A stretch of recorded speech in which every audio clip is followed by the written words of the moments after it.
Bismillahirrahmanirrahim. Assalamualaikum. Mau dengar ya? InsyaAllah pada hari ini kita akan membicarakan mengenai definisi dan kaedah wakaf.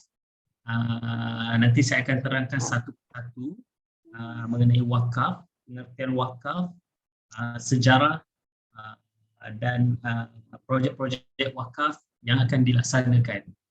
So, nama saya, terlebih dahulu saya ingin memperkenalkan diri saya. Nama saya Muhammad Quyum bin Ishaq. Saya mempunyai pengalaman selama 5 tahun di dalam bidang wakaf ni, di mana di wilayah Kuantan, dan pelbagai pengalaman menarik yang telah saya lalui lah sepanjang saya bekerja dan berkhidmat di wakaf wilayah ni. Okey. So sebelum kita mulakan bicara pada hari ini, marilah kita mulakan dengan bacaan umul kitab Al-Fatihah. A'udzubillahi minasyaitonirrajim. Bismillahirrahmanirrahim.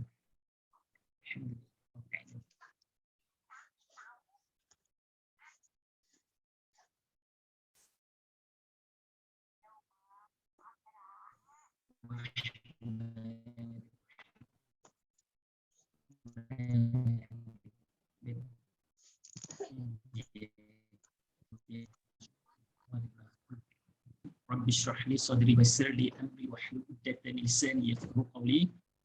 Okey, terima kasih kepada pihak Kopena yang telah menjemput saya untuk membentangkan dan berkongsi mengenai wakaf ini. InsyaAllah saya akan kongsikan untuk pengetahuan saya, dalam pengetahuan saya. So mungkin kita dah boleh mula kot share berkenaan dengan presentation terlebih dahulu. Saya share kejap.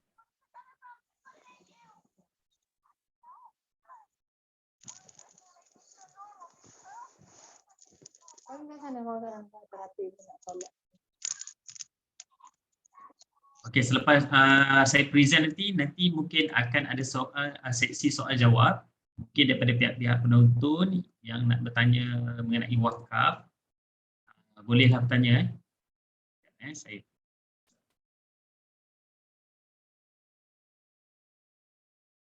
Bismillahirrahmanirrahim. InsyaAllah saya akan membentangkan mengenai definisi dan kaedah wakaf kepada wakaf transformasi ekonomi negara, iaitu sebenarnya wakaf ni dia boleh memperkukuhkan ekonomi negara. Sebab apa? Sejarah-sejarah kegemilangan kerajaan Islam dulu memang menunjukkan wakaf ni sangat berimpak tinggilah kepada masyarakat dan negara. Nanti dalam presentation saya nanti saya akan tunjuk contoh-contoh kerajaan Islam yang telah berjaya dan mempraktikkan wakaf ini secara lebih meluaslah. Okay. Tapi untuk yang first slide ni saya lebih untuk menerangkan mengenai pengertian wakaf terlebih dahulu supaya benda ni nampak jelas lah. Sebab kalau kita tengok masyarakat di kalangan rakyat Malaysia, kalau kita sebut pasal wakaf je, mesti masyarakat berfikir mengenai wakaf kubur atau wakaf masjid. Dua tu je orang tahu, tapi orang tak tahu produk-produk wakaf, projek-projek wakaf sebenarnya sangat meluas dalam pelbagai sektor, termasuklah dalam sektor ekonomi, dalam sektor pendidikan. Wakaf juga boleh terlibat dalam wakaf dalam sektor ekonomi, pendidikan, kesihatan dan lain-lain jugalah. Tapi nanti saya akan tunjukkan juga secara detail bagaimana wakaf memainkan peranan sama ada di negara kita ataupun di seluruh dunia. Okey, di slide yang dipaparkan itu adalah mengenai pengertian wakaf, iaitu saya ambil daripada rujukan portal Yayasan Wakaf Malaysia, di mana bahasanya wakaf adalah bermaksud berhenti, menahan ataupun menghalang. Okey, dari segi istilah syarak pula, wakaf ialah apa-apa harta yang ditahan hak pewakaf ke atas harta tersebut daripada sebarang urusan jual beli, pewarisan, hibah dan wasiat, di samping mengekalkan sumber fizikalnya untuk kebajikan dengan niat untuk mendekatkan diri pewakaf kepada Allah Subhanahu Wa Taala. Itu dari segi dia punya pengertian lah secara generalnya. Okey, untuk the next slide adalah berkenaan dengan firman Allah yang berkaitan dengan wakaf, iaitu daripada petikan daripada surah Al-Baqarah ayat 261. Maksudnya, bandingan derma orang-orang yang membelanjakan hartanya pada jalan Allah ialah sama seperti sebiji benih yang tumbuh menebitkan 7 tangkai. Tiap-tiap tangkai itu pula mengandungi 100 biji. Dan ingatlah, Allah akan melipatkan ganda pahala bagi sesiapa yang dikehendakinya, dan Allah Maha Luas rahmat kurnianya lagi meliputi ilmu pengetahuannya. Ini memang selalunya mana-mana majlis agama Islam negeri dan ataupun petikan ini juga saya berujuk kepada pejabat mufti wilayah persekutuan. Memang kita selalunya untuk wakaf selalunya akan menggunakan surah Al-Baqarah ayat 261. Kita akan merujuk pada surah ini dan berkaitan dengan wakaf. Untuk yang terusnya mengenai hadis pula, Rasulullah SAW bersabda, maksudnya jika seorang manusia mati, maka terputuslah daripadanya amalnya kecuali dari 3 perkara, iaitu dari sedekah jariah, atau ilmu yang diambil manfaatnya, atau anak soleh yang mendoakannya. Okey, kalau kita tengok yang dari sudut sedekah jariah, iaitu sedekah jariah yang berpanjangan. Apabila matinya seorang anak Adam itu, 3 perkara ni yang takkan putus dia punya pahala dia. Untuk pahala dia lah, selepas walaupun kita dah meninggal dunia, pahala ini tetap terus mengalir. Okey, sebenarnya sedekah jariah ni dia menceritakan mengenai wakaf sebenarnya. Maknanya contoh, kalau seorang pewakaf mewakafkan tanahnya untuk pembangunan masjid, selagi umat Islam beribadah di dalam masjid tersebut, selagi itulah pahalanya sentiasa mengalir. Saya masih teringat lagi seorang kata-kata daripada seorang ustaz, iaitu orang yang paling beruntung adalah orang yang terhenti nafasnya namun pahalanya sentiasa mengalir. Itu adalah wakaf sebenarnya. Walaupun kita meninggal dunia, pahala kita tetap sentiasa mengalir. Ini daripada petikan daripada riwayat Muslim 4310, daripada Al-Tirmizi 1376 dan Al-Nasa'i 3651, rujukan portal daripada pejabat mufti wilayah persekutuan. Untuk yang seterusnya, fatwa wakaf. Okey, untuk fatwa wakaf ni, jawatan kuasa fatwa Majlis Kebangsaan bagi hal ehwal agama Islam Malaysia kali ke-77 yang bersidang pada 10 hingga 12 April 2007 di Primula Beach Resort, Kuala Terengganu, berwakaf dalam bentuk wang tunai adalah dibolehkan di dalam Islam. Itu untuk wakaf tunai lah, fatwa bagi wakaf tunai yang telah diperbincangkan. Okey. Okey, ini slide ini memaparkan perbandingan di antara wakaf dan sedekah. Masih ramai lagi confused. Wakaf ni apa, sedekah ni apa, bagaimana pahalanya pula. Okey, kalau kita tengok wakaf. Wakaf ni amalannya adalah menyerahkan harta yang boleh dinikmati manfaat atau faedahnya untuk kegunaan umum masyarakat atau niat yang dikhususkan oleh pewakaf. Okey, kalau kita tengok dalam wakaf ni akan terbahagi kepada 2 kategori, iaitu wakaf am dan wakaf khas. Nanti saya akan terangkan untuk the next slide tu, nanti saya akan detailkanlah apa itu wakaf am, apa itu wakaf khas. Okey, untuk sedekah pula, amalan menyerahkan apa-apa bentuk harta benda kepada golongan fakir miskin anak yatim atau orang-orang yang berhajat dengan ikhlas tanpa mengharapkan balasan. Itu untuk sedekah lah. Okey, makna untuk sedekah. Okey, untuk yang wakaf pula, harta yang diwakafkan hendaklah berbentuk kekal sifatnya. Maknanya untuk wakaf ni, contoh kita mewakafkan tanah ataupun kita mewakafkan dibolehkan untuk wakaf ni. Janji barangan yang diwakafkan itu tahan lama. Itu untuk wakaf lah. Maknanya selagi masyarakat ataupun penerima manfaat menggunakan barangan wakaf tersebut, selagi itulah pahala untuk pewakaf itu sentiasa mengalir walaupun selepas kematiannya. Itu adalah untuk pengertian wakaf lah. Untuk yang sedekah pula, apa jua pemberian yang dimanfaatkan secara one off seperti makanan, minyak wangi. Contohnya, okey, kalau sedekah pula, andai kata kita bagi makan kat orang, ataupun kita bagi makan kat siapalah penerima manfaat, sama ada golongan fakir miskin ke, asnaf ke, kita bagi makan kat orang, lepas tu pahala yang kita dapat pada ketika itu saja, ibaratnya macam itulah. Tetapi kalau wakaf pula, contohnya yang macam saya bagi contoh tadi, kalau van ambulans atau van jenazah, selagi orang memanfaatkan van jenazah tersebut, selagi itulah pahalanya sentiasa mengalir. Itulah perbezaan di antara wakaf dengan sedekah. Okey, untuk yang the next point adalah wakaf. Harta yang diwakafkan tidak boleh dijual, diwarisi, ditarik balik dan diwasiatkan kerana ia menjadi milik Allah buat selama-lamanya. Okey, suka saya sebutkan untuk harta-harta wakaf ni, apabila kita mewakafkan wang tunai ke ataupun kita mewakafkan harta kita ke, ianya akan menjadi milik Allah. Harta wakaf adalah harta milik Allah. Sebab tu pemegang amanah kena betul-betul menguruskannya supaya ianya tak tersasar lah.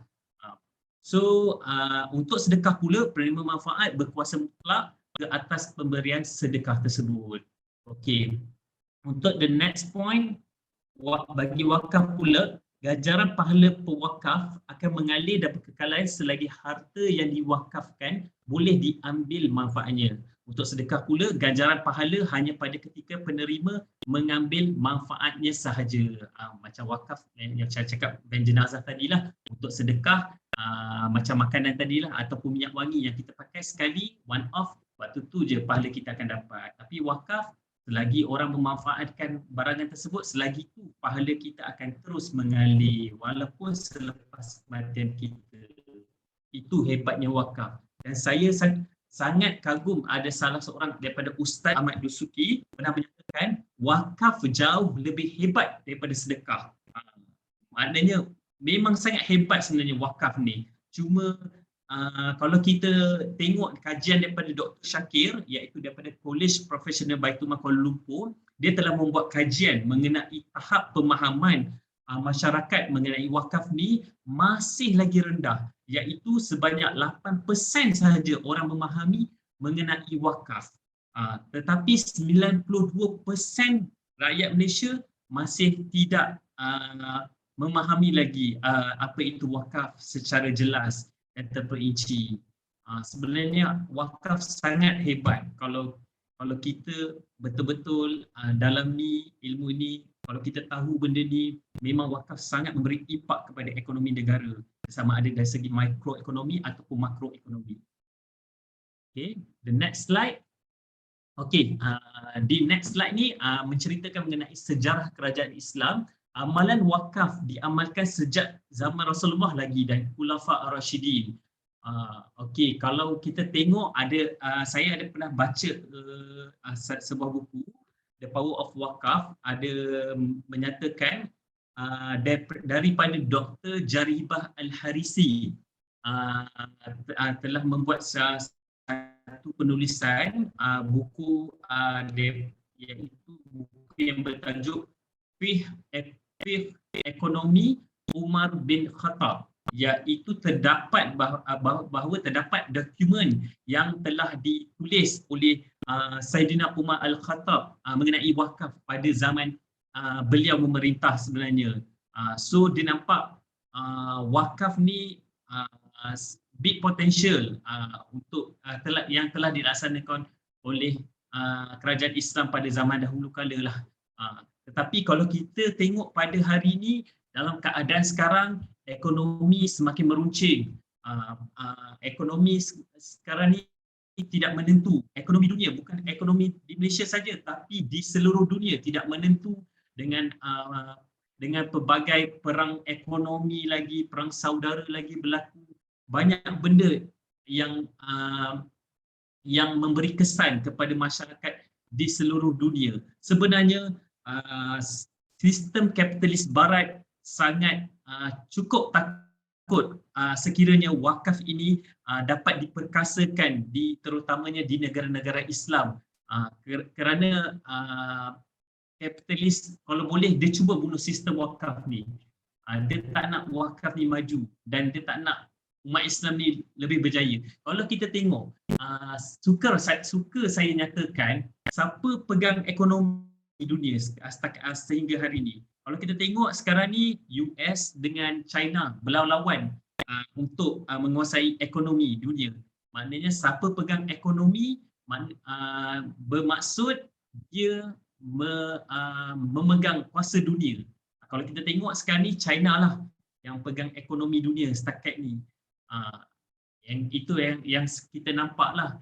So sebenarnya kalau kita tengok kerajaan-kerajaan Islam dahulu kala, sebenarnya mereka berjaya ataupun zaman kegemilangan Islam berjaya bukan semata-mata di belakangnya adalah zakat semata-mata, tetapi di belakangnya adalah wakaf yang memainkan peranan sebenarnya.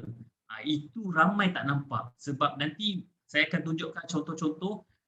Kalau kita tengok di Turki ada hospital wakaf, ada universiti wakaf, masjid wakaf, pasar wakaf, banyak. Semuanya menggunakan daripada dana wakaf tanpa membebankan kerajaan. So benda ni sangat berimpak tinggi kepada semua masyarakat, sama ada ianya memberikan manfaat untuk golongan atasan maupun golongan bawahan. So kalau kita tengok, sangat bagus kalau kita fahami mengenai konsep wakaf ni secara mendalam. Okey, untuk the next point, terdapat dokumen wakaf yang ditulis oleh Saidina Umar yang menyatakan unsur-unsur pengeluaran negara seperti tanah dan lain-lain lagi. Itu yang macam yang saya sebut tadilah, daripada penulisan Dr. Jaribah Al-Harisi mengenai fiqh ekonomi Umar bin Khattab yang menyatakan unsur-unsur pengeluaran negara ni. Kalau the next point adalah mengenai kemudahan awam wakaf seperti masjid, sekolah, hospital, tempat penginapan, jalan raya, jambatan. Ini semua infrastruktur ni semua adalah menggunakan dana wakaf.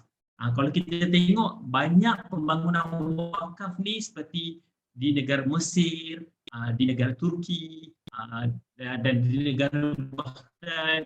Nanti saya akan tunjukkanlah beberapa contoh bangunan-bangunan wakaf yang masih lagi wujud di seluruh dunia. Okey, wakaf memkukuhkan ekonomi negara dengan pengagihan kekayaan secara murni. Okey, kalau kita tengok, macam saya nyatakan, saya nyatakan ekonomi negara ataupun ekonomi di seluruh dunia sekarang ni tidak menentu. Sebenarnya bila sistem wakaf ini memainkan peranan, ianya pada masa yang sama ianya dapat mengurangkan jurang di antara golongan kaya dengan golongan miskin. Contohnya golongan T20 boleh dikurangkan, maknanya jurang pendapatan di antara golongan T20 dengan B40 sebenarnya, dengan wakaf memainkan peranan dengan pelbagai projek-projek ataupun produk-produk wakaf yang diketengahkan di dalam sebuah masyarakat dan sebuah negara itu. So wakaf ni sangat berimpak tinggilah pada masyarakat. Okey, untuk the next point, kerajaan Islam yang mempraktikkan wakaf seperti kerajaan Islam Umayyah, Abbasiyah, Uthmaniyah, Andalusia, Ayyubiyah, Aghlabiyah, Murabitun, Mamluk, Mughal, Samudra Pasai, Kesultanan Melayu Melaka pun ada juga. Contoh kalau kita tengok ada masjid-masjid wakaf yang dah beratus-ratus tahun masih lagi wujud. So selagi masyarakat solat dan beribadah di masjid tersebut, selagi itulah pahala untuk pewakaf-pewakaf ini terus mengalir walaupun mereka telah pun meninggal dunia. Itu hebatnya wakaf. Dan untuk the next point, saya ada nyatakan mengenai contoh bangunan wakaf seperti Hospital Ibn Tulun di Mesir, Universiti Qarawiyun Maghribi di negara Maghribi, Baitul Hikmah Baghdad, Universiti Al-Azhar Mesir. Ini antara universiti yang sangat popular dan menggunakan daripada dana wakaf. So daripada Universiti Al-Azhar juga mereka telah melahirkan ramai ulama-ulama daripada seluruh dunia. So saya dimaklumkan juga Universiti Al-Azhar ini menetapkan yuran yang sangat munasabah dan sangat rendah lah berbanding dengan universiti-universiti yang ada di seluruh dunia ni. Hebatnya wakaf dalam masyarakat sebenarnya. So untuk the next contoh adalah Hospital Al-Mansuri daripada Mesir lah. So wakaf ni sangat baguslah untuk dalam pelbagai sektor, sama ada kesihatan, ekonomi, pendidikan dan sektor lain juga.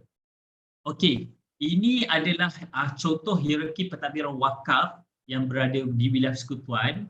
Yang kalau kita tengok dalam hierarki ni ada 3 lapisan, iaitu nazir yang paling teratas, iaitu siapa nazir ni? Nazir ni adalah pemegang amanah tunggal, iaitu Majlis Agama Islam Negeri ataupun di wilayah Persekutuan dikenali sebagai Majlis Agama Islam Wilayah Persekutuan lah, MAWIP lah, yang menjadi pemegang amanah tunggal, so trustee bagi kesemua harta-harta wakaf.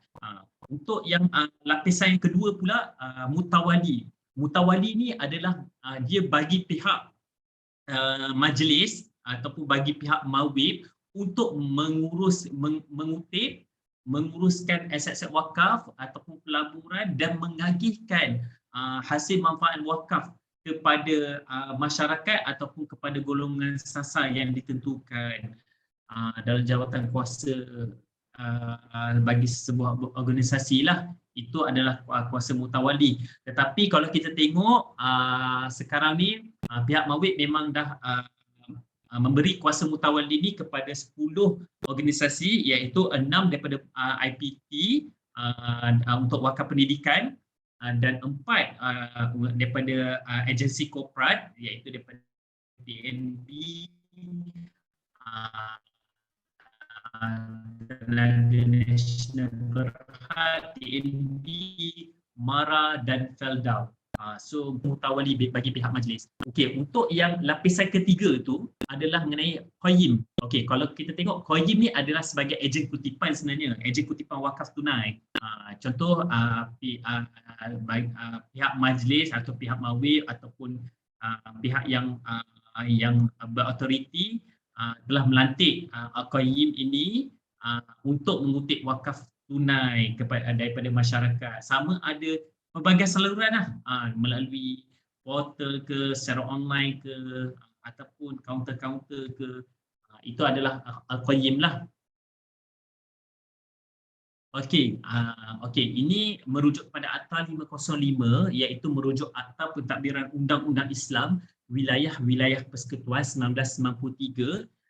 Ada menyatakan di bawah Seksyen 61 untuk wakaf dan nazir.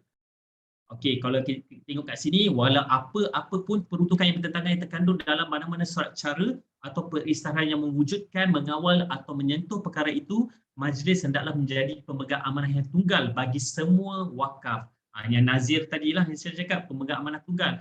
Okey, sama ada wakaf am atau wakaf khas, semua nazir am dan semua amanah daripada segala perihal yang mewujudkan apa-apa amanah khair orang Islam mengikut hukum syarak setakat mana-mana harta yang tersentuh olehnya dan terletak di wilayah-wilayah persekutuan. Dan jika pemberi harta itu atau orang lain yang mewujudkan amanah wakaf atau nazir am itu telah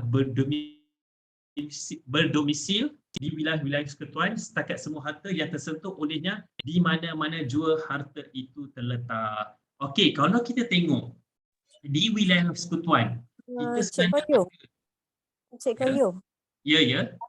sebab saya dekat slide tu saya tak nampak. Slide pertama je daripada tadi. Saya tak nampak slide yang Cik Qayyum tunjukkan. Oh, tak nampak ya? Sekejap. Ya. Boleh tunjuk tak? Sekejap.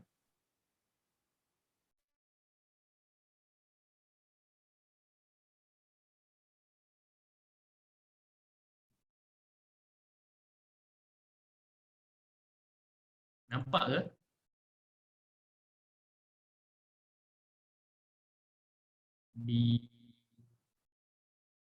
Nampak ke ini? Puan Cici Aida. Okey, dah nampak. Tadi slide tu tak tukar. Okey. Saya tekan next lah, tapi mungkin tak nampak pun. Okey. Okey, ini merujuk pada Akta 505 lah, kita sambung tadi. Memang dinyatakan Mawib adalah sebagai pemegang amanah tunggal bagi kesemua harta-harta wakaf di wilayah persekutuan. Itu dia sebagai an-nazir dan pemegang amanah tunggal lah, merujuk kepada Akta 505.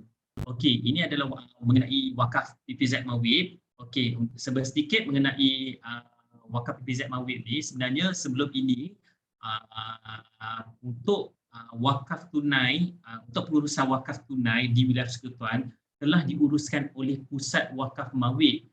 Bagaimanapun, ianya telah diambil alih oleh Pusat Pemungutan Zakat Mawib pada 1 Disember untuk melancarkan pengurusan kutipan wakaf tunai ini di wilayah persekutuan secara lebih telah diambil alih oleh PPZ Mawib. So ada banyak perkara lah yang kita perlu yang kita tengah nak mengaturkan strategi untuk membuat pemasaran secara lebih meluas, dan kita di peringkat PPZ Mawib juga sedang membuat beberapa prosedur penambahbaikan beberapa prosedur wakaf untuk memudahkan permohonan-permohonan yang akan datang untuk pada masa akan datang lah. So untuk the next slide, sekejap saya tak nampak.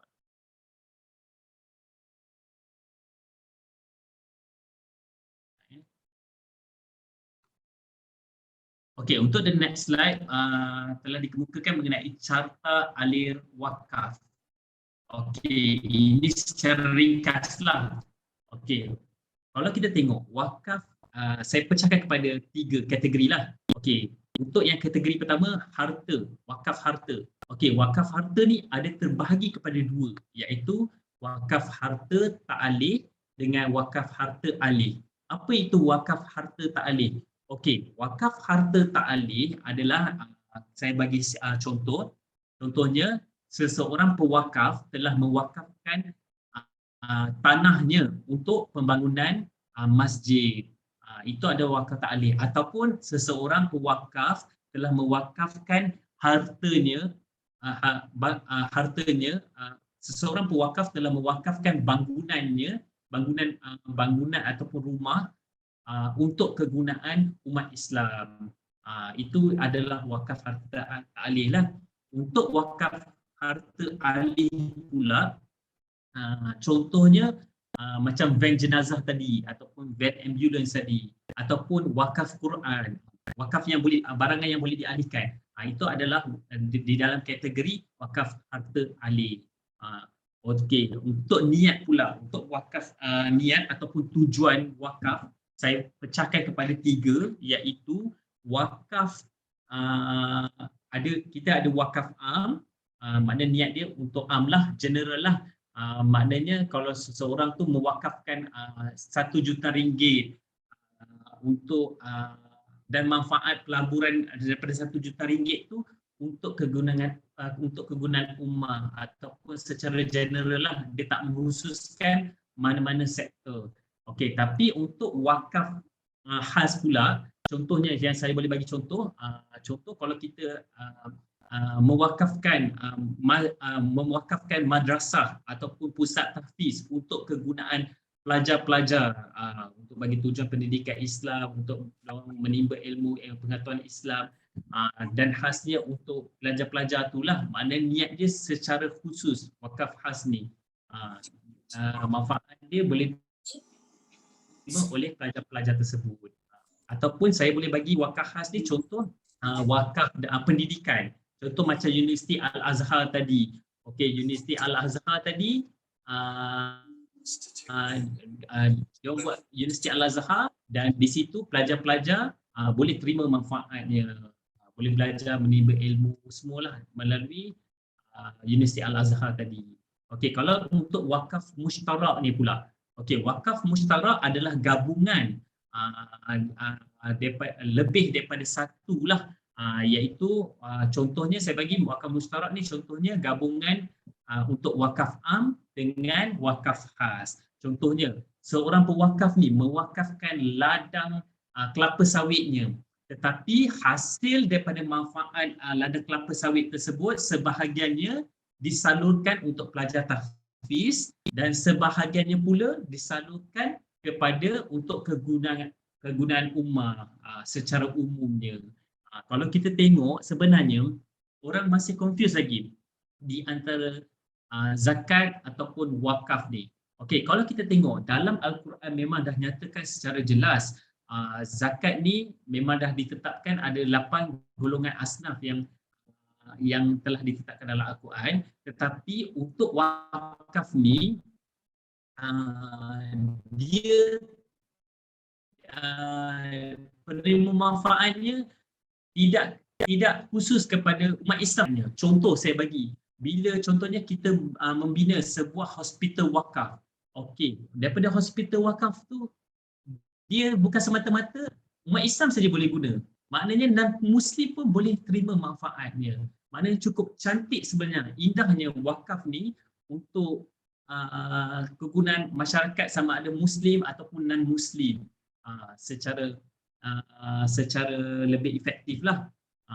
So untuk wakaf musytarak tadi yang saya terangkan tadi, maknanya sebahagian hasil manfaat tadi boleh disalurkan untuk pelajar tahfiz dan sebahagian manfaat tadi boleh disalurkan untuk kegunaan ummah, sama ada untuk buat jalan raya ke, atau untuk buat hotel wakaf ke, atau buat pasar wakaf ke, macam-macam boleh buat untuk kegunaan secara umum ni, wakaf am ni. Tetapi mesti berlandaskan kepada hukum syarak. Hukum syarak ni siapa yang putuskan? Hukum syarak ni supaya dia tak sasar, selalunya kita akan merujuk kepada fatwa lah. Fatwa di wilayah Persekutuan Anak ataupun pejabat mufti wilayah Persekutuan. Ada dua kategori, iaitu wakaf mu'abbad ataupun wakaf mu'aqqad. Okey, wakaf mu'abbad ni apa benda? Wakaf mu'abbad ni adalah wakaf wakaf selama-lamanya. Contoh, saya mewakafkan, pewakaf ni mewakafkan tanahnya untuk selama-lamanya untuk kegunaan masyarakat atau ummah. Itu adalah wakaf mu'abbad, dia tak ada tempoh, selama-lamanya lah. Tapi untuk wakaf mu'aqqad ni dia bertempoh, wakaf yang bertempoh. Contohnya, saya nak mewakafkan rumah saya ni untuk selama 10 tahun. Sebab apa? Owner rumah tu mungkin nak pergi overseas, so daripada tak ada rumah dia tu terbiar saja macam tu, baik dia mewakafkan rumah dia untuk selama 10 tahun, dan hasil sewaan daripada rumah sewaan tersebut akan disalurkan untuk pembangunan wakaf ke, untuk yang seperti yang diniatkan ke, untuk pelajar tahfiz ke, madrasah ke, untuk pembangunan masjid ke, macam-macam boleh buat. So selagi mana orang menggunakan wakaf tersebut, selagi itulah pahala atau pahalanya akan sentiasa mengalir. Itu adalah wakaf muakkad ataupun wakaf bertempoh lah. Okey, ini adalah saluran berwakaf. Okey, ini adalah saluran berwakaf. Okey, kalau kita tengok wakaf tunai ini ada beberapa kaedah saluran yang disediakan di wilayah persekutuan. Contohnya seperti online, di kaunter, potongan gaji, kita ada tawarkan juga, kita ada buat sama ada di agensi korporat ataupun di agensi kerajaan, kita ada buat potongan gaji setakat ni. Lepas tu pewakaf juga boleh mewakafkan melalui ATM machine, lepas tu dan alhamdulillah di masjid-masjid juga kita telah meletakkan tabung sebanyak 78 tabung wakaf di masjid-masjid di seluruh wilayah persekutuan setakat ni. Alhamdulillah kita telah letak dan feedbacknya sangat baik daripada masyarakat. So saya harap insya-Allah kita dapat mempertingkatkan lagi lah pelbagai saluran lain. Okey, contoh macam saluran online ni. Okey, di saluran online ni kita ada lantik ejen. Lantik ejen seperti contohnya kita lantik sumbangan.com, ready to infak dan pelbagai ejen lain seperti Yapin, insya-Allah mungkin akan datang kita akan lantik pejabat pos. Itu kita lantik dia sebagai ejen lah, ataupun yang macam saya nyatakan tadi, ejen ni nama dia kalau dalam hierarki pentadbiran wakaf wilayah tu adalah sebagai Al-Qayyim ataupun ejen kutipan wakaf tunai. Itu kita akan ada perjanjian lah. Untuk yang berwakaf secara online pula, juga kita ada portal, melalui portal wakaf PPZ Mawib. Kat situ juga mana-mana masyarakat yang nak menyumbang boleh lawati website kami dan boleh menyumbang melalui website kami, portal kami yang sedia ada. Dekat dalam tu insya-Allah kita ada paparkan sekali termasuk projek-projek dan jumlah dana yang diperlukan untuk bagi setiap pembangunan wakaf yang telah diluluskan di peringkat jawatan kuasa wakaf Mawib, iaitu di Mawib lah. Alhamdulillah kita ada setakat ni kita ada 28 pembangunan untuk wakaf, sama ada pembangunan wakaf untuk masjid, surau, untuk sektor wakaf kesihatan, wakaf pendidikan dan wakaf-wakaf lain yang telah diluluskan insya-Allah. Okey, untuk di kaunter pula, untuk saluran di kaunter, masyarakat juga boleh mengunjungi di kaunter-kaunter PPZ, di kaunter-kaunter cawangan PPZ Mawib yang berdekatan ataupun berhampiran di rumah masyarakat. Dekat situ juga boleh tanya berkenai wakaf, apa itu wakaf, semua projek apa yang sedang nak dibangunkan, boleh pergi ke kaunter PPZ untuk mengetahui secara lebih lanjutlah mengenai wakaf. Lepas tu di kaunter juga kita ada ejen-ejen lah semua. Okey, itu untuklah saluran berwakaf lah di wilayah persekutuan. Okey, untuk the next slide adalah mengenai agihan wakaf. Okey, kalau kita tengok ada 6 kotak mengenai agihan wakaf untuk sektor wakaf. Contohnya wakaf perumahan dan hartanah, wakaf pendidikan, wakaf kemasyarakatan, wakaf kecemasan, wakaf ekonomi, wakaf kesihatan. Okey, cuma saya nak highlightkan, kalau kita tengok negara kita setakat ni, negara kita, apa masalah yang paling kritikal di negara kita sebenarnya? Mungkin di seluruh dunia pun terkena tempiasnya. Okey, selalu saya nyatakan, pertama, masalah food security. Yang kedua, masalah negara kita adalah masalah yang besar, yang paling kritikal. Yang kedua adalah mengenai medical facility. Bila jadi COVID, banyak peralatan ataupun medical facilities kita tak mencukupi untuk menampung pesakit-pesakit yang sedia ada. Okey, yang ketiga adalah mengenai perumahan. Kalau kita tengok ramai yang tak mampu nak beli rumah sebab harga rumah agak melambung tinggi dan tidak setara dengan pendapatan masyarakat yang sedia ada. Saya suka merujuk kepada fakta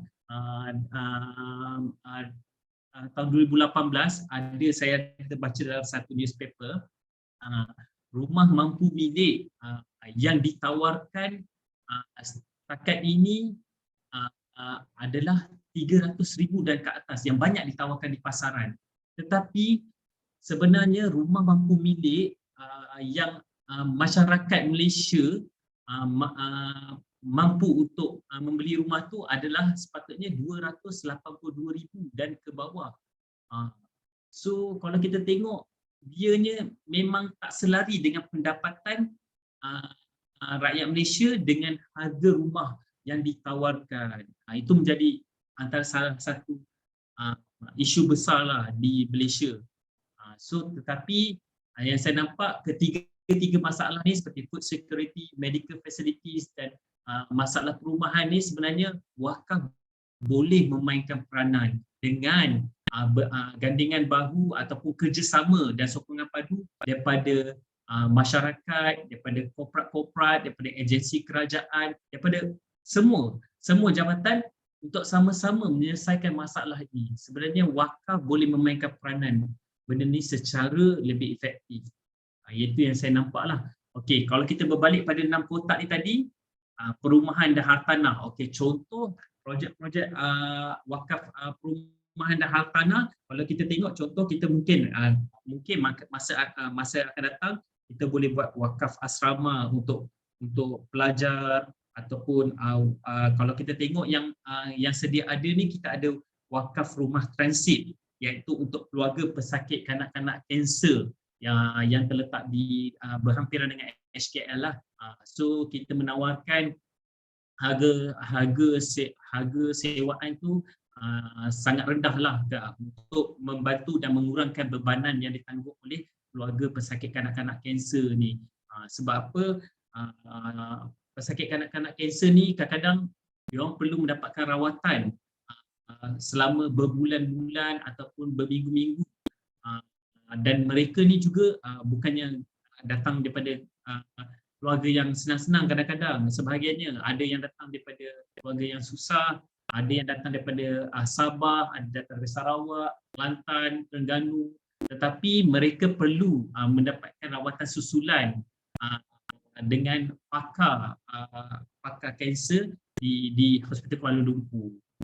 So benda ni menjadi kekangan lah bila mereka terpaksa nak menetap selama berbulan-bulan. Kalau diorang nak stay dekat hotel, mungkin sehari mungkin kena RM100-200. Tetapi kalau menetap di rumah wakaf yang kita sediakan ni, mungkin kita akan tawarkan dalam RM15 sehari, RM15 hingga RM30 sehari. So sangat-sangat murah dan sangat-sangat selesa, dan dia sangat berhampiran dengan HKL lah. Itu salah satu projek kita lah. Okey, untuk wakaf pendidikan pula, kita juga ada projek wakaf laptop dan dengan kerjasama dengan Universiti College Mawid International dan College Professional Baitul Mal Kuala Lumpur. Ini juga kita pun ada kerjasama lah dengan mereka. Mungkin in future untuk wakaf pendidikan ni, banyak wakaf pendidikan ni boleh buat. Contoh wakaf Quran Braille, wakaf apa lagi, wakaf smartboard, macam-macam wakaf untuk pendidikan ni kita boleh buat. So banyaklah yang kita boleh buat. Lepas tu untuk wakaf kemasyarakatan ni pula, wakaf kemasyarakatan ni dia contohnya seperti wakaf pembangunan masjid, surau, jalan raya, jambatan, macam-macam lah untuk kegunaan ummah dan masyarakat lah. Itu yang saya nampak lah. Okey, untuk ataupun kita boleh bagi contohnya rumah perlindungan ataupun rumah anak yatim, boleh juga di dalam kategori wakaf kemasyarakatan ni. Semua menggunakan duit pembangunan tu, semua menggunakan duit daripada duit wakaf tanpa menggunakan duit daripada dana daripada kerajaan. Itu yang saya nampak lah. Okey, untuk wakaf kecemasan ni macam wakaf ambulan, van jenazah ataupun wakaf bot. Wakaf bot, contoh kalau kita tengok di Malaysia ni selalunya hujung tahunnya akan berlaku banjir di beberapa buah negeri yang terjejas. Mungkin kat situ kita boleh adakan wakaf bot lah untuk standby benda-benda macam tu lah. Tapi yang saya nampak kalau contoh macam di Perak, diorang pun ada juga buat wakaf bot, tapi dia lebih kepada ekonomi, untuk nelayan-nelayan, untuk membantu nelayan-nelayan. Itu lebih kepada wakaf ekonomi lah. Okey, untuk wakaf ekonomi pula, macam-macam juga kita boleh buat. Okey, kalau wakaf ekonomi ni, ini bagi saya sangat penting untuk wakaf ekonomi ni. Selalu orang cakap wakaf ni hubungan masjid je. Tapi orang tak nampak dari side wakaf ekonomi ni. Bagaimana how to generate income from wakaf fund. Bagaimana kita nak generate income daripada sumber wakaf ni. Contoh, kalau yang seperti yang saya kaitkan mengenai critical issue di negara kita adalah food security. Okey, food security, contoh macam ayam. Bila ayam tak cukup, harga akan naik dan rakyat akan terbeban dengan harga yang melambung tinggi. Why not kalau kita buat contohnya wakaf penternakan. Mungkin boleh dicadangkan juga untuk membangunkan tanah-tanah wakaf yang berpotensi ataupun daripada terbiar, mungkin boleh dibuat wakaf untuk penternakan, untuk contoh untuk ladang ayam ke, ataupun ladang lembu ke, kambing ke, untuk food security ni lah yang saya nampak. Ataupun mungkin tanah-tanah wakaf yang tanah-tanah wakaf am lah, saya mengkhususkan kepada tanah-tanah wakaf am. Kalau wakaf khas itu panjanglah proses dia untuk kita gunakan tanah-tanah tu. Tapi untuk wakaf am ni, mungkin untuk wakaf pertanian mungkin boleh tanam sayur ke, tanam cili ke. Kalau kita tengok cili sekarang ramai orang tanam dan income yang mereka dapat setiap bulan sangat-sangat lumayan. Daripada tanah-tanah wakaf tu terbiar, why not kalau kita buat wakaf pertanian ni. So it's a big potential dan at the same time dia boleh menyelesaikan beberapa masalah dalam Malaysia ni yang saya nampak lah. So banyak benda lah wakaf ekonomi ni kita boleh buat yang saya nampak. Untuk wakaf kesihatan pula, contohnya kita buat hospital wakaf, ataupun kita ada klinik wakaf, klinik hemodialisis, klinik veterina untuk haiwan. Boleh, macam-macam boleh dibuat, tetapi perlu ada perancangan lah secara detail. Okey, selalunya bila saya dapat permohonan daripada mana-mana organisasi korporat ataupun daripada mana-mana NGO, saya selalu tekankan 3 perkara untuk melaksanakan sebelum melaksanakan projek wakaf ni. Yang pertama adalah konsep. Konsep wakaf perlu jelas. Apa benda you orang nak buat? Hospital macam mana? Hospital wakaf. Apa benda yang wakaf memainkan peranan? Macam mana hasil manfaat itu dibahagikan? Itu adalah konsep wakaf perlu jelas. Selalunya saya akan minta flowchart lah. Bagaimana duit itu dikembangkan, semua portion ada berapa, sebab dia ada melibatkan hukum syarak lah. Okey. Yang kedua, saya akan minta berapa dana yang diperlukan untuk bagi sesebuah projek pembangunan wakaf. Benda tu sangat penting sebab kadang-kadang bila kita dapat berapa jumlah pembangunan wakaf tu, kita akan mewawarkan kepada masyarakat yang kita memerlukan sejumlah dana. Contoh kita perlukan 1 juta untuk pembangunan klinik wakaf. So kat situ kita kena jelaslah berkenaan dengan kos. Itu tak termasuk lagi maintenance cost. Bagaimana kita nak menguruskannya? Itu perlu difikirkanlah secara detail. Okey. Yang ketiga, mengenai impact. Apa impact dia selepas kita melaksanakan projek wakaf ni? Apa impact dia pada masyarakat? Itu perlu diambil kira juga. Sebab bagi saya 3 perkara ni selalu saya tekankan untuk mana-mana projek wakaf lah. Setiap kali kita dapat permohonan daripada pemohon. Okey. Itu semua daripada hanya wakaf. Okey, ini adalah projek wakaf yang sedia ada, yang telah diluluskan dan kita pun dah wawarkan. Contoh, kita telah membuat kerjasama bersama dengan Tabung Warisan Khas Kesihatan Management (TWKKM), iaitu mengenai projek katil wakaf, di mana katil-katil wakaf ni akan disalurkan kepada golongan yang memerlukan daripada seluruh Malaysia lah.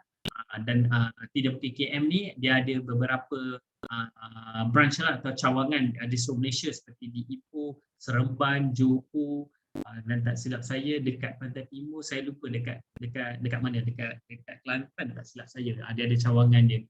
Di mana katil-katil wakaf ni kita akan salurkan kepada golongan pesakit yang memerlukannya sekiranya pesakit-pesakit itu telah pun meninggal dunia ataupun telah sembuh daripada sakitnya.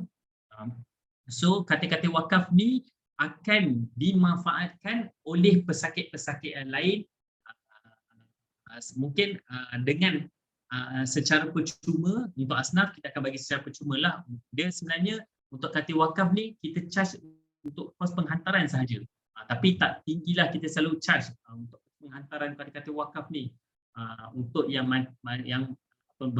berpendapatan sederhana kita akan charge contohnya sebanyak RM200 sekali bayar je untuk kita kos penghantaran. So projek ni bagi saya mendapat sambutan yang sangat menggalakkanlah daripada masyarakat. So apa yang pewakaf-pewakaf mendapat selagi pesakit-pesakit tersebut menggunakan katil wakaf, selagi itulah saham akhirat dia sentiasa terus mengalir. Itu dah salah satu projek katil wakaf lah. Yang kedua, rumah transit untuk keluarga pesakit kanak-kanak kanser daripada Khadijah International Wakaf Foundation, KIWF. Ini saya sebut macam yang saya nyatakan tadi. Yang the next adalah berkenaan wakaf laptop dengan kerjasama College Professional Baitul Mal Kuala Lumpur dan University College Mawid International UCMR. Dan ini lebih kepada wakaf pendidikan lah. Dan the next adalah wakaf masjid atau surau. Setakat ini kita telah menerima permohonan dan telah diluluskan sebanyak 23 tempat pembangunan untuk pembangunan masjid dan surau di wilayah-wilayah persekutuan.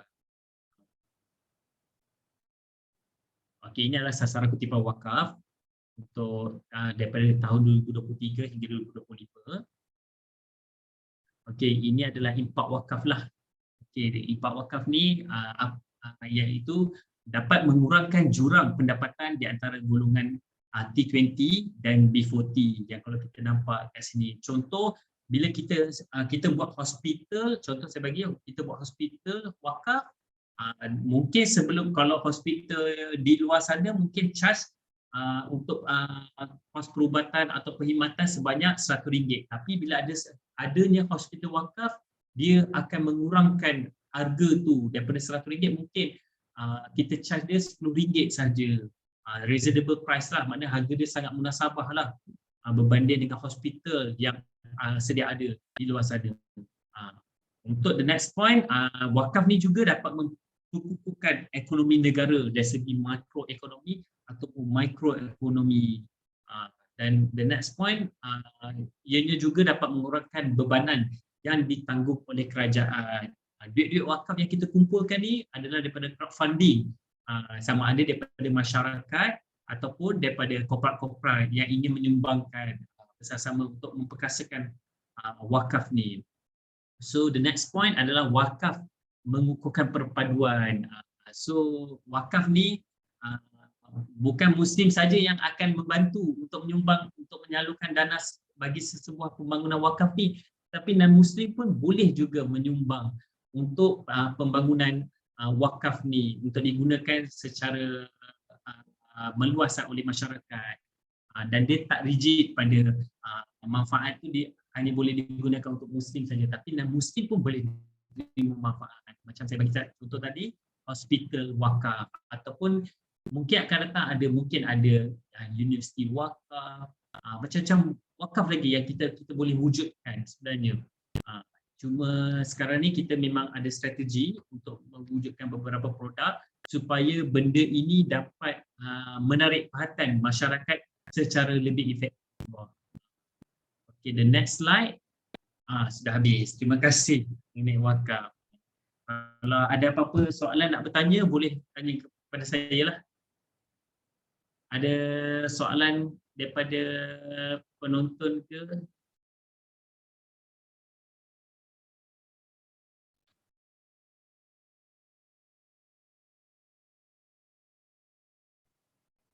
Ya. Ya, saya pun nampak yang sama. Apa perbezaan wakaf dan bersedekah? Infak.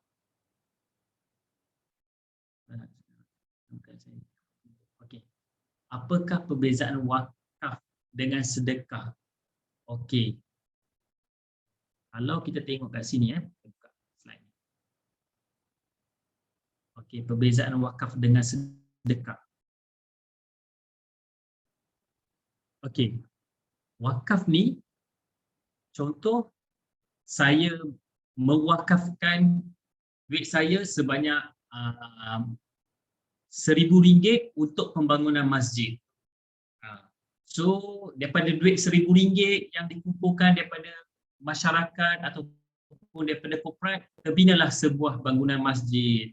So daripada masjid tu orang ramai atau umat Islam boleh beribadah dalam masjid tu. So apa manfaatnya adalah selagi mana umat Islam menggunakan beribadah di dalam masjid tersebut, selagi itulah pahala untuk pewakaf tersebut akan sentiasa mengalir walaupun mereka telah pun meninggal dunia. Itu adalah wakaf lah. Tetapi kalau sedekah pula contohnya saya membeli nasi ayam dan saya bagi kepada gelandangan. So dia punya pahala sedekah tu adalah waktu tu saja yang kita akan dapat. Dia waktu tu saja, maknanya dia nanti kat situ saja. Berbeza dengan wakaf, selagi orang menggunakan bangunan masjid tersebut, selagi itulah pahalanya sentiasa terus mengalir. Itu adalah perbezaan di antara wakaf dengan sedekah. Sebab tu tadi saya ada nyatakan daripada Ustaz Ahmad Dasuki sendiri, wakaf jauh lebih hebat daripada sedekah. Itu memang dia punya dia punya penyampaian dia tu sangat mendalam lah maksud dia. Kalau kita tengok wakaf ni big potential sebenarnya untuk dilaksanakan di wilayah persekutuan. Sebab apa? Banyak sektor-sektor dalam wakaf ni boleh dimainkan peranannya, seperti contoh wakaf pendidikan tadi, wakaf kesihatan tadi, medical facilities kalau tak cukup, wakaf boleh memainkan peranan. Wakaf perumahan tadi, mungkin daripada collection wakaf ni kita boleh buat rumah wakaf perumahan untuk golongan yang memerlukannya. Dan pada masa yang sama boleh orang kata dengan harga yang munasabah lah, harga rumah yang ditawarkan pun harga yang munasabah, reasonable price, berbanding dengan harga di pasaran sekarang ni. Lepas tu dari segi food security, mungkin kita boleh ekonomi tu kita buat wakaf pertanian tadi, kita buat yang ke apa-apalah, supaya harga tu lebih reasonable. Itu kalau kita tengok sejarah Islam dulu, Saidina Uthman bin Affan telah mewakafkan Telaga Arumah kepada umat Islam. So dulu sebelum ni telaga tu telah dimiliki oleh seorang Yahudi dan mengenakan charge bersamaan dengan satu timba bersamaan dengan 1 dirham. Tetapi apabila Uthman bin Affan dengan strategi dia, dia mengambil alih wakaf telaga tu, memberi kepada pihak Yahudi tadi tu. So air yang dikenakan charge tu, bila wakaf masuk, maknanya umat Islam tak perlu nak bayar dah daripada situ.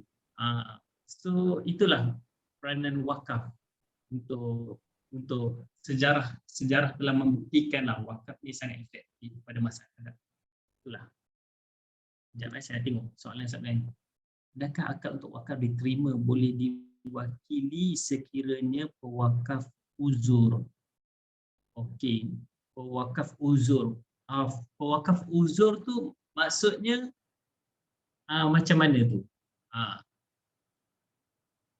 Sebab okey, dalam perbincangan untuk wakaf ni kita panggil marat al-maut. Marat al-maut maknanya orang pewakaf ni dia dah uzur ataupun dia dah tahu dah mungkin dia hidup tak lama, mungkin dia disahkan oleh doktor mempunyai kanser tahap 4 dan mungkin doktor menjangkakan mungkin dia hidup lebih kurang 6 bulan. So sebenarnya wakaf dia tu tak sah. Tak sah sebenarnya. Itu adalah marah al-maut lah.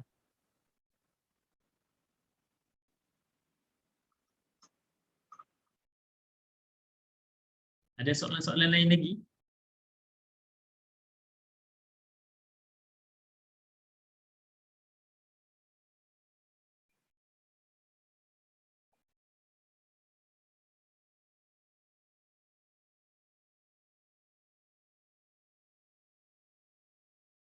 Okey. Okey. Kalau kita tengok merujuk, kalau kita tengok daripada hadis ni, Rasulullah SAW sabda, maksudnya jika seorang manusia mati maka putuslah daripada amalnya kecuali dari 3 perkara, dari sedekah jariah, ilmu yang diambil manfaatnya, atau anak soleh yang mendoakannya. Yang sedekah jariah ni mengenai wakaf lah, dan ilmu yang diambil manfaatnya selagi pelajar-pelajar kita mengamalkan apa ilmu yang kita sampaikan tu, selagi dia amalkan, selagi itulah pahala kita terus mengalir. Doa yang anak yang soleh ni, anak soleh yang mendoakannya, selagi anak soleh itu mendoakan untuk ibu bapanya ataupun orang yang telah meninggal dunia, sama ada sahabatnya ke, sama ada ibu bapa angkatnya ke, selagi itulah pahalanya akan terus mengalir. Itulah.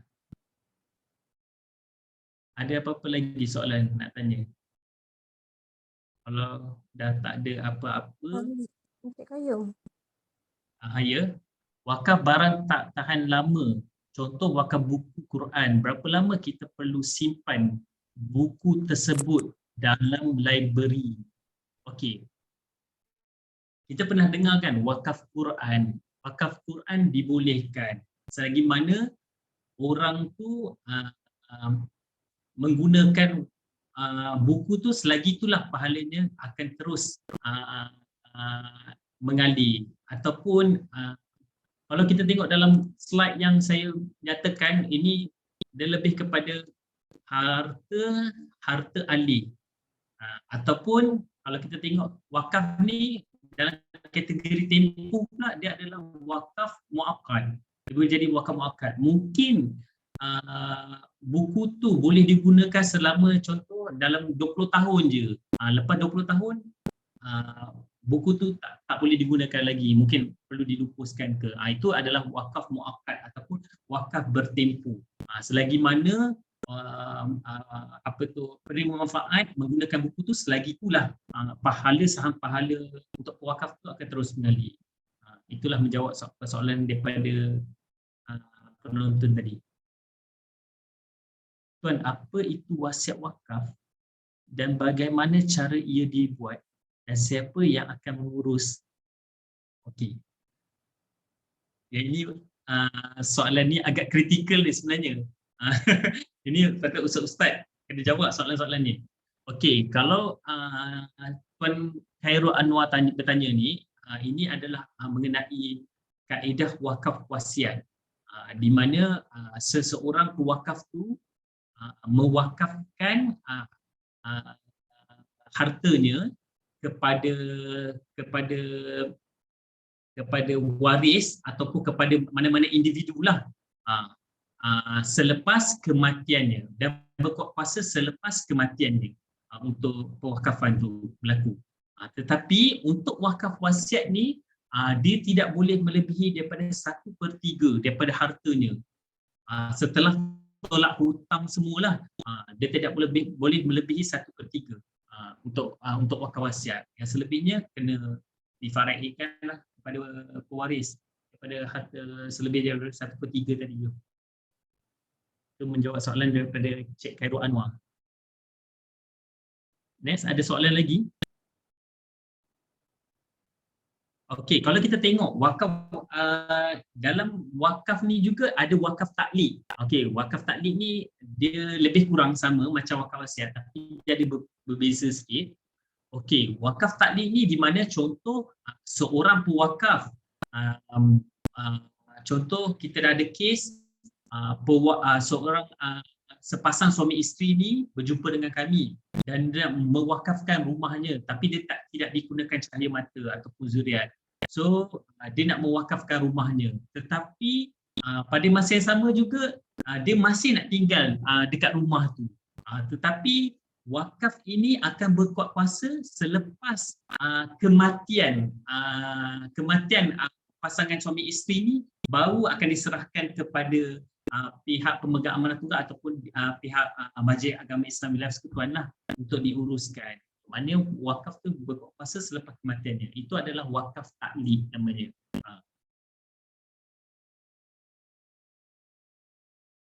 Ada lagi pertanyaan?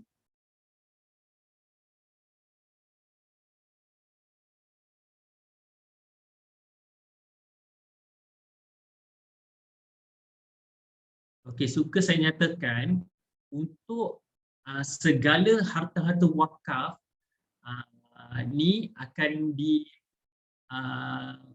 diuruskan oleh pemegang amanah tunggal iaitu Majlis Agama Islam Negeri.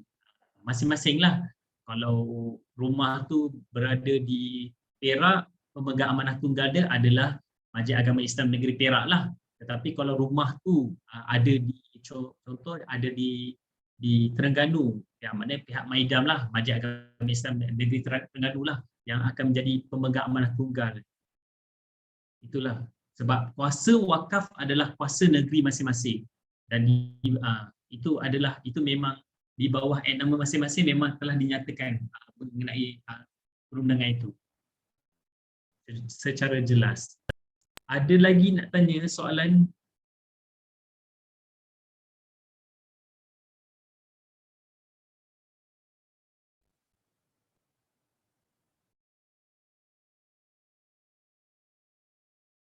Okey.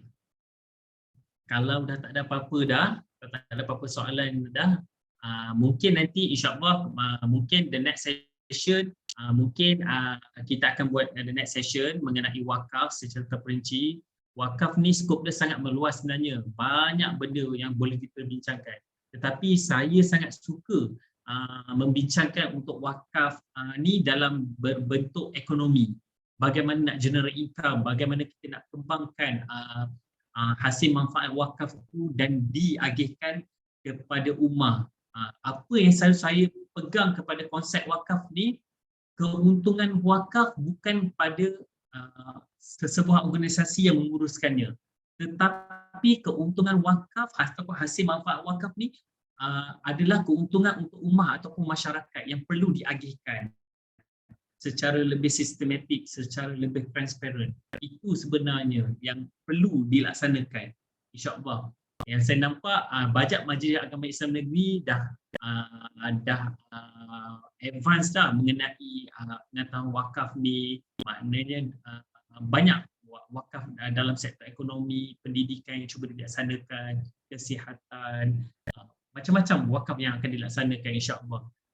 So saya mengharapkan daripada penonton ataupun daripada masyarakat di seluruh wilayah persekutuan ataupun masyarakat di seluruh Malaysia untuk kita sama-sama memperkasakan wakaf ni, sama ada melalui ekonomi ke, kesihatan ke, pendidikan secara lebih meluas supaya kita bersiap sedia untuk pada masa yang akan datang, untuk generasi yang pada masa akan datang.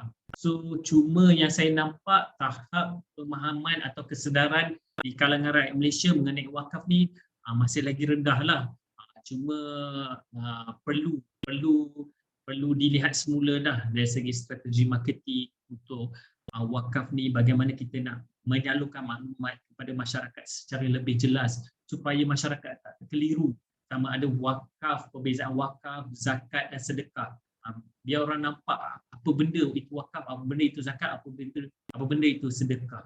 So saya harap sangat dan saya mohon doa daripada masyarakat di luar sana untuk sama-sama kita memperkasakan wakaf ni secara lebih gemilang dan terbilang. Kalau kita tengok tabung haji, dia mempunyai, tak silap saya dalam anggaran mungkin dalam 82 bilion. Tabung haji saja mempunyai 82 bilion. Dia punya harta atau aset-aset mereka, pelaburan mereka semua. Tetapi why not suatu hari nanti mungkin kita ada satu tabung wakaf yang mempunyai berpuluh bilion yang untuk dimanfaatkan kepada masyarakat umat Islam semua, sama ada Muslim atau non-Muslim boleh terima manfaat. Banyak pembangunan wakaf yang kita boleh buat, bangunan wakaf, kedai wakaf, macam-macam wakaf lah, klinik wakaf, hospital wakaf, universiti wakaf, jalan raya wakaf, semuanya berasaskan dari wakaf. Hebatnya wakaf ni sebenarnya. Cuma itulah saya suka yang saya nyatakan, sistem kapitalis barat memang tak suka sistem wakaf ni. Dia cuba nak bunuh sistem wakaf ni. Tetapi saya harap kita sama-sama daripada masyarakat berganding bahu untuk sama-sama menjayakan agenda wakaf ni secara lebih terancang dan secara lebih meluas di negara kita. InsyaAllah banyak benda yang kita boleh terima manfaat daripada wakaf ni dengan lebih jayanya pada masa akan datang, insyaAllah. So kalau dah tak ada apa-apa, saya akhiri dengan tasbih kafarah dan surah Wal-'Asr. Billahi minasyaitonir rajim.